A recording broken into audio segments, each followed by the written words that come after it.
Hey, what's going on out there, YouTube? This is Zach with the Gearhead Automotive channel. Don't know if I posted anything. I don't think I did about this. This machine here is a Pettibone 6044 Extendo. It's a, you'll hear the term reach forklift, telehandler, rough terrain forklift, and it's all of those things. It's one of these big four-wheel drive, four-wheel steer machines that's used in construction and you know, mainly in construction, I suppose. And you'll see them. It's a pretty versatile machine. Normally they have forks on the end that boom telescopes. And I have a customer that this machine pretty much lives out by the lake, and it spent 2 weeks underwater back in October of 2018 when we had a bunch of rains and flooding here. And I was tasked, it was actually the first job I ever did for them. They were referred to me by another one of my customers to bring it back to life. So I did, and amazingly, not as much was wrong as you might think. I mean, when I first got to this machine, I pulled the dipstick out of the dipstick tube. It's a Cummins 4BT engine, and there was so much water in the crankcase, it was like a fountain coming out of that dipstick tube. So I you know, obviously drained, changed all the fluids. It's still needing to be flushed further, I think, on the hydraulic side.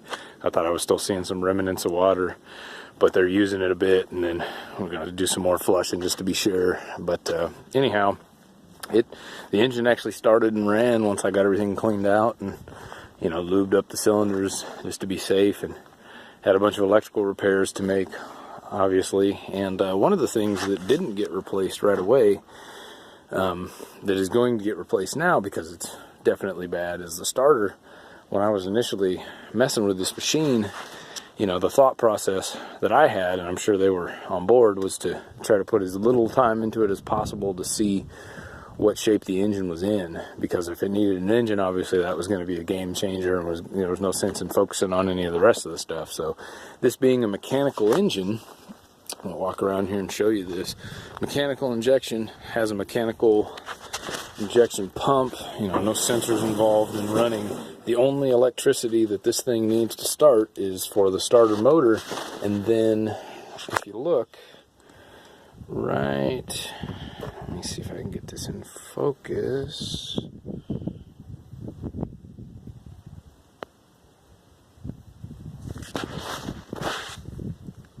Oh, duh. Dummy, I knew that. It's on the backside on this one. So there is your fuel shut-off solenoid right there. You know, follow the wiring, Zach. But anyway, that, when the key is turned on, energizes and moves this lever right here where my finger is pointing to open fuel flow into that injection pump. And that was the only two things electrically it needs once it's running. Matter of fact, if that solenoid fails, or if you're in a bind, you can wire that open, and once the engine's running, as long as you're not using lights or anything electrical, it will run as long as it's got fuel. That's the beauty of a mechanical diesel engine. So I was able to bypass a lot of stuff just to see if the engine would run before we started digging into the hydraulics and the electrical repairs and all of that. And when I did that, I pulled the starter motor off and was able to just clean it up and get it working. And it's a Denso style gear reduction starter. It's right there, kind of down amongst that linkage. You can see the snout of it underneath that primer pump and behind the dipstick tube handle. And anyhow, it still worked at the time, and you know, once everything was completed and it was running, the starter was working, and I said, well, it's probably going to fail, you know, sooner than later after being underwater for 2 weeks and, you know, having power to it when it went underwater. One of the main bat post was corroded, but not so badly that it couldn't be used for initial purposes. And so I got a call on Friday, I think this is Monday today, saying that it was having some starting problems and they'd been having to jump it, and, you know, can I come out? I said I can come out Monday, so here I am. Definitely the starter motor is bad. I'm thinking the jumping was just that it was slow cranking because that motor was dying, and that extra boost of amperage was able to help overcome that, because the battery is great. I load tested it. It's not draining it. You I mean, it's been sitting here for several days and it's not drained down, and holds a 410 amp load as long as it should. But what you will get to see here, and I've done all the other checks up to this point. Right now I've got my power probe hooked up to the motor terminal, so this is power coming through the solenoid to the actual motor, and hopefully you'll be able to see this well. So I'm going to hit the key so you can see.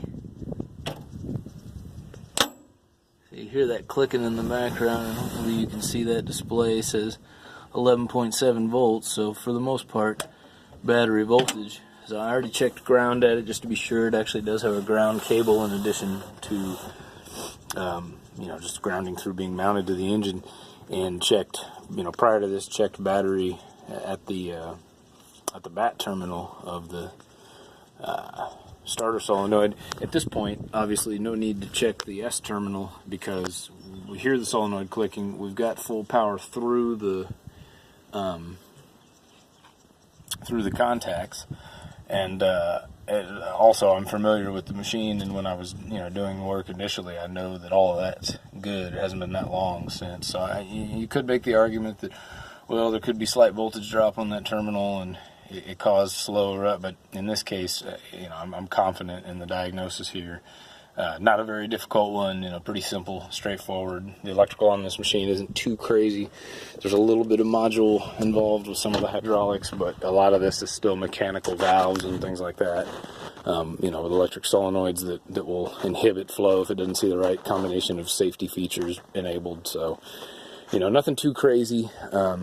Just thought y'all might want to see this, and make sure when you're doing starting system checks on whatever it is, understand the circuit you're working on, of course, and make sure you got a good source, your battery. That's first and foremost. If you have any questions about it at all, definitely test it, or if you don't have the equipment to test it, have your battery tested.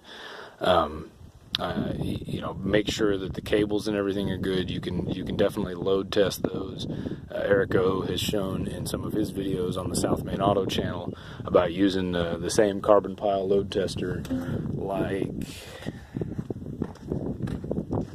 this right here, which is what I use to check the battery. Checking that, which is an excellent idea because you can install that at the power and ground, the big cables on the starter side, and put a similar load that the starter would hold on there to make sure. So that's a great trick. I hadn't actually ever thought of doing that until I saw him mention it. It was one of those, like, duh, it's so simple, but sometimes it just takes, another mind putting something like that out there. So anyhow, I know I'm rambling on here, and for that I apologize, but definitely verify all of that. You need to check it. That's why that's good, because if the starter's not operating, you're not going to have a load on those bat cables. But before you disconnect everything, you can check and make sure that you're not dropping voltage on that cable because of corrosion inside of it when you're cranking or having somebody crank. You want to make sure you're getting full power on that S terminal of the solenoid, the control terminal, especially if you're not getting a click from the solenoid. And you want to verify ground, which is something people forget, because the starter is mounted to the block.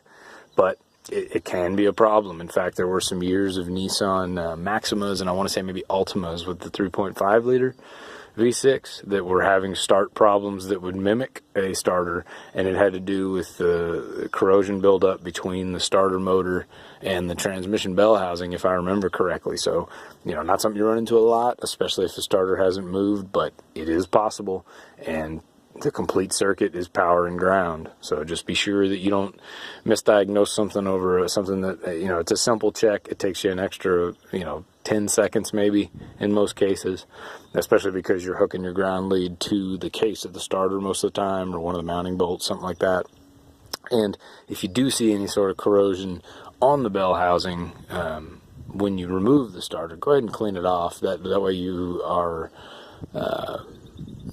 reducing the possibility of any future issues for something that is really easy to remedy right then and there. So anyhow, I'm going to go ahead and get off here and stop rambling, but I really appreciate everybody watching this video, and just remember that at Gearhead Automotive, we're fixing your car, truck, or machine like it's our job.